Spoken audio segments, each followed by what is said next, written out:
Hello and welcome back everyone. This is Mohammad Sahbaz Alam and you are watching Ramadan Tutorial, your door to the future. आज का thumbnail आपको दिखा दे रहा है कि हम आज डिस्कस करने वाले हैं स्कॉलरशिप प्रोग्राम्स के बारे में। जो भी बच्चे क्लास 10 और क्लास 12 को ऑलरेडी पास कर चुके हैं या जो बच्चे क्लास 10-12 में ऑलरेडी पढ़ रहे हैं, दोनों के लिए ये वीडियो बनाई गई है।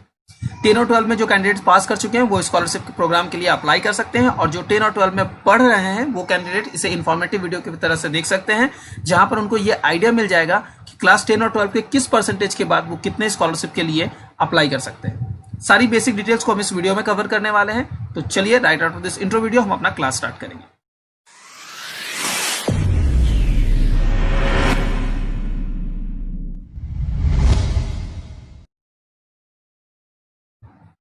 सबसे पहली बात मैं बता दूं कि जो स्कॉलरशिप प्रोग्राम है वो 10 और 12 दोनों कैंडिडेट्स के लिए है।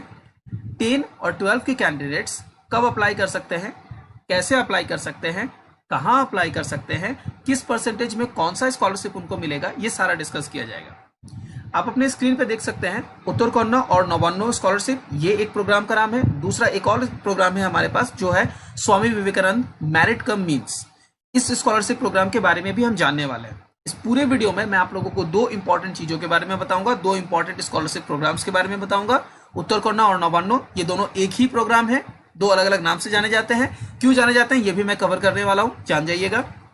साथ ही साथ Swami Vivekananda merit come means ये स्कॉलरशिप प्रोग्राम किन कैंडिडेट्स के लिए है, कौन इसे अप्लाई कर सकते हैं और किस परसेंटेज में जो आज के अभी 10 और 12 में पढ़ रहे हैं वो कैंडिडेट अप्लाई कर सकते हैं, जान जाएंगे। तो चलिए स्टार्ट करते हैं डिस्कशन अपना। देखिए उत्तर कन्नड़ और नवान्न स्कॉलरशिप प्रोग्राम जो है, सबसे पहले मैं बता दूं कि who can get this scholarship, कौन ऐसे बच्चे हैं जो स्कॉलरशिप को पा जाएंगे।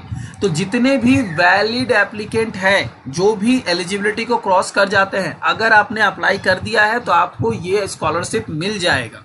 यानी ऐसा कुछ भी नहीं है कि अगर आप 10 कैंडिडेट से अपना अप्लाई किया हुआ है तो फर्स्ट 5 को मिलेगा, ऐसा कुछ नहीं है। एवरी एप्लीकेंट विल गेट, ठीक है। स्कॉलरशिप का अमाउंट अप्रोक्सीमेटली 10,000 के आसपास का है, इसीलिए इसे बिल्कुल भी इग्नोर ना करें, ठीक है। तो कौन से कैंडिडेट इसकी स्कॉलरशिप प्रोग्राम को पा सकते हैं? हर वो कैंडिडेट जो इसे अप्लाई कर पाएंगे, लेकिन वो एलिजिबल है। तो आगे इस बारे में हम डिस्कस करेंगे। क्या अब हम लोग सबसे पहले ये जान लेते हैं कि इसका एड्रेस क्या है। एक्चुअली एड्रेस ही हमें ये क्लियर आइडिया देगा कि ये दो प्रोग्राम्स क्यों हैं।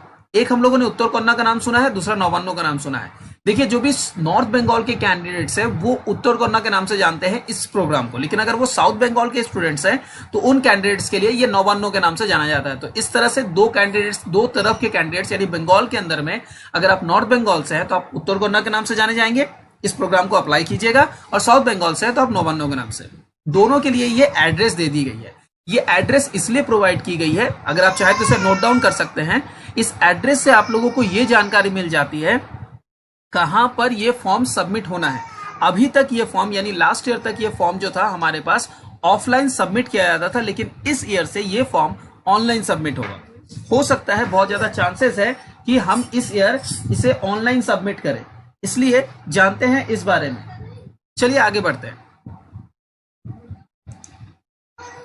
मोड ऑफ एप्लीकेशन, किस तरह से आप इस फॉर्म को अप्लाई कर सकते हैं। जैसा कि मैंने अभी आप लोगों को बताया, till last time it was offline but this time may be available online। देखते हैं कि इस साल हमारे पास ऑनलाइन अवेलेबल होता है या नहीं। जैसा कि आप लोग जानते हैं इस साल स्पेशल कंडीशंस हमारे पास है, स्पेशल सिचुएशंस है, जहां पर ऑफलाइन मार्केट में लोगों को बुलाना, लोगों को एक गैदरिंग में बुलाना अलाउड नहीं है। तो हम कोशिश करें, मुझे पूरी उम्मीद है कि ये पूरी फॉर्म इस साल ऑनलाइन ही मिलने वाली है। देखते हैं क्या होता है।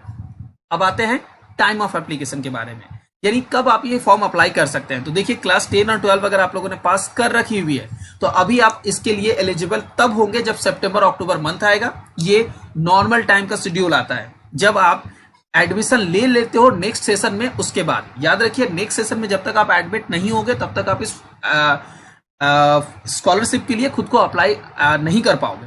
तो याद रखिए स्कॉलरशिप अप्लाई करने के लिए सितंबर अक्टूबर मंथ तक यूजुअली वेट करना पड़ता है, लेकिन इस बार आपको सितंबर अक्टूबर से ज्यादा भी वेट करना पड़ सकता है क्योंकि पूरी एकेडमिक ईयर इस बार डिस्टर्ब हो गई है। आगे बढ़ते हैं, देखते हैं क्या है। अब हम आते हैं नेक्स्ट टॉपिक पे, एलिजिबिलिटी। किस एलिजिबिलिटी पर आप लोगों को ये मिलेगा। तो देखिए 5 इंपॉर्टेंट पॉइंट्स हैं, इन 5 पॉइंट्स को आपको फुलफिल करना ही पड़ेगा, ठीक है। पहला है must be a permanent resident of West Bengal. अगर आप वेस्ट बंगाल के कैंडिडेट हैं तभी आप इस नवान्नो या फिर उत्तर कन्नड़ को अप्लाई कीजिए, अदरवाइज मत अप्लाई कीजिए। दूसरा, must have a mention percentage in the last examination. ये भी ये मेंशन परसेंटेज हम वीडियो के लास्ट में कवर करने वाले हैं। साथ ही साथ वीडियो के लास्ट में मैं आपको एक बहुत ही इंपॉर्टेंट नोटिस देने वाला हूं जो मिस मत कीजिएगा, वरना हो सकता है आप इस फॉर्म को अप्लाई करके भी due to some lack of information form reject हो जाए। Must have the mentioned percentage in the last examination, जो बता दिया जाएगा वो होना चाहिए आपके पास। Must have done a course and doing a course in West Bengal. तो अगर आप अप्लाई करना चाहते हो तो आपको एक कोर्स वेस्ट बंगाल से किया हुआ होना चाहिए, यानी 10 या 12, और आप अभी नेक्स्ट कोर्स में एडमिटेड हो, यानी कि अगर आपने 10 किया तो आप 11 में एडमिटेड हो, अगर आपने 12 कर लिया है तो आप कॉलेज में एडमिटेड हो। ये आपको प्रूफ में भी चाहिए होगा, जो हमारा नेक्स्ट टॉपिक है। Family monthly income should not exceed 60,000 per month. आपको याद रखिए गैजेटेड ऑफिसर से एक 60,000 पर मंथ का मंथली इनकम का सर्टिफिकेट बनवाना पड़ेगा, and you must have an Aadhaar card as well. तो ये वो एलिजिबिलिटीज थे। अगर आप इनको फुलफिल करते हैं, आपको लगता है कि आपके पास ये सब कुछ है, तो आप वीडियो को आगे कंटिन्यू कीजिए। डॉक्यूमेंट्स रिक्वायर्ड, कौन कौन से डॉक्यूमेंट्स रिक्वायर्ड होंगे? Marksheet of last exam past, जो भी लास्ट एग्जाम आपने पास किया उसका मार्कशीट आपको लगेगा। एडमिशन रिसिप्ट और करंट कोर्स, ठीक है, एडमिशन रिसिप्ट आपको लगेगा, या फिर जो भी आपने करंट कोर्स किया है और नहीं ऑफ होना चाहिए था।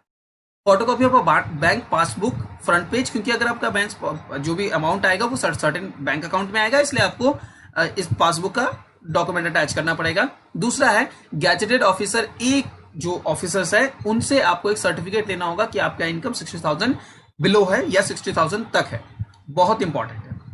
अब हम लोग आगे बढ़ते हैं, हु कैन अप्लाई। ये एक बहुत ही वाइटल पॉइंट है। एलिजिबिलिटी अगर आपके पास है तो वो परसेंटेज क्या है जिस परसेंटेज के बाद आपको ये मिलेगा, उसके बारे में जानते हैं। क्लास 10 और इक्विवेलेंट। क्लास 10 और इक्विवेलेंट का मतलब है अगर आप क्लास 10 से पास आउट है, ठीक है, या मदरसा बोर्ड से आपने क्लास 10 की हुई है, तो आप इक्विवेलेंट में आ जाते हैं। इस कंडीशन में आपको 65 से लेकर 75% तक, यहां एक वर्ड है अप टू, यानी कि अगर आपने 75% गेन की है तो आप इसको अप्लाई नहीं करोगे, 75 बिलो तक अप्लाई करोगे। अगर आपने 75 आपका है तो आप प्लीज इसको अप्लाई मत करो, क्योंकि आपके लिए इससे बड़ा स्कॉलरशिप है जो है स्वामी विवेकानंद, जिसके बारे में हम अभी आपके साथ जानने वाले हैं। और अगर आप हायर सेकेंडरी में है तो, या फिर अगर आपने किसी जिसे हम कहते हैं मदरसा बोर्ड से अगर आपने 12 कंप्लीट कर लिया तो उस कंडीशन में भी आपके 75% बिलो मार्क्स होने चाहिए, लेकिन 60% अबव। तो क्लास 10 के कैंडिडेट्स के लिए 65% अबव, क्लास 12 के कैंडिडेट्स के लिए 60% अबव। 75% बिलो रहने पर आपको ये अप्लाई कर सकते हैं, और आपको स्कॉलरशिप अप्रॉक्सिमेटली 10,000 रुपीज का मिलता है। अब हम आते हैं अपने नेक्स्ट स्कॉलरशिप प्रोग्राम के बारे में, जिसका नाम है स्वामी विवेकानंद मेरिट कम मींस स्कॉलरशिप। इस प्रोग्राम का कौन अप्लाई कर सकता है? ठीक है, अगेन सेम चीज यहां पर भी है, जो भी एप्लीकेंट इसे अप्लाई करेंगे हर एक एप्लीकेंट मिलेगा, बशर्ते वो एप्लीकेंट एलिजिबल हो और उसके पास जो सर्टेन क्राइटेरिया है वो फुलफिल हो जाए।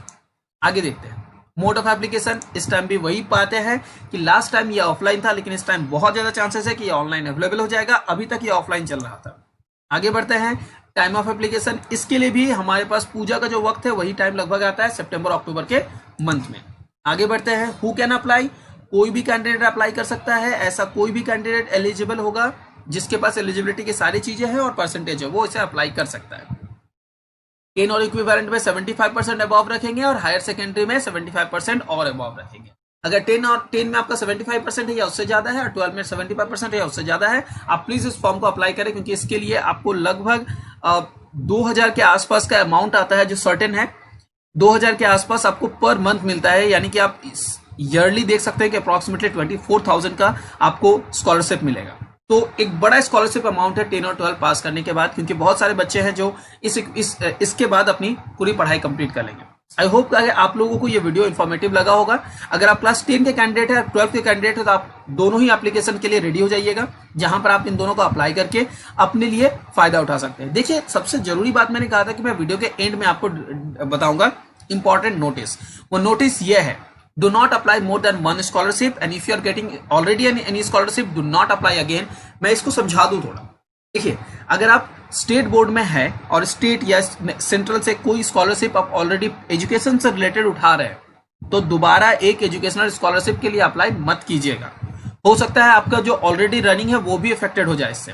तो आप कभी भी एक स्कॉलरशिप को पाते हुए जो एजुकेशनल है दूसरे एजुकेशनल स्कॉलरशिप के लिए अप्लाई मत कीजिएगा। मैं बार बार कह रहा हूं एजुकेशनल स्कॉलरशिप की बात। अगर आपको एजुकेशनल स्कॉलरशिप के अलावा कुछ और डाउट्स है कि मेरे इसमें है तो होगा या नहीं, तो आप काइंडली हमें कमेंट करके बताएं। मैं आपके कमेंट पे आपके आंसर्स दे देने की कोशिश करूंगा इस स्कॉलरशिप से रिलेटेड। अभी भी हमारे पास इस स्कॉलरशिप के बारे में सारे डिटेल्स नहीं आए हैं, कैसे अप्लाई करना है, कब अप्लाई करना है, ये सारी छोटी मोटी आइडियाज दी गई हैं, लेकिन इलैबोरेट वीडियो हम इस पर बनाएंगे सितंबर अक्टूबर मंथ में, जैसे ही ये वीडियो हमारे सामने आ जाएगा, जैसे ही ये नोटिस हमारे सामने आ जाएगी। तो आई होप कि आप सब लोगों को ये समझ आ गया होगा और आप सब लोग इस चीज का फायदा भी जरूर उठाएंगे। अगर आपको ये चीज समझ आती है तो काइंडली मैं आप लोगों से रिक्वेस्ट करूंगा कि इस वीडियो को मैक्सिमम से मैक्सिमम शेयर कीजिए, ज्यादातर लोगों तक पहुंचाइए, जिससे जो भी स्कॉलरशिप प्रोग्राम्स के बारे में नहीं जानते हैं वो इस स्कॉलरशिप प्रोग्राम के बारे में जान पाए और अप्लाई कर पाए। अगर किसी कैंडिडेट का 75% बिलो है तो उसे 2000 पर मंथ तक का स्कॉलरशिप मिल सकता है। समझ सकते हैं कितनी बड़ी अमाउंट है, तो ये सबको फायदा मिलना चाहिए। तो मैं उम्मीद करता हूं कि आप लोग इसे शेयर ज्यादा से ज्यादा करेंगे। वीडियो पसंद आने पे वीडियो को लाइक कर देंगे, नहीं पसंद आने पे डिसलाइक करके जरूर बताएंगे वीडियो में क्या प्रॉब्लम है जिसे हम इंप्रूव करें। आप देख रहे थे रमजान ट्यूटोरियल, मैं हूं Mohammad Shahbaz Alam. Thank you so much.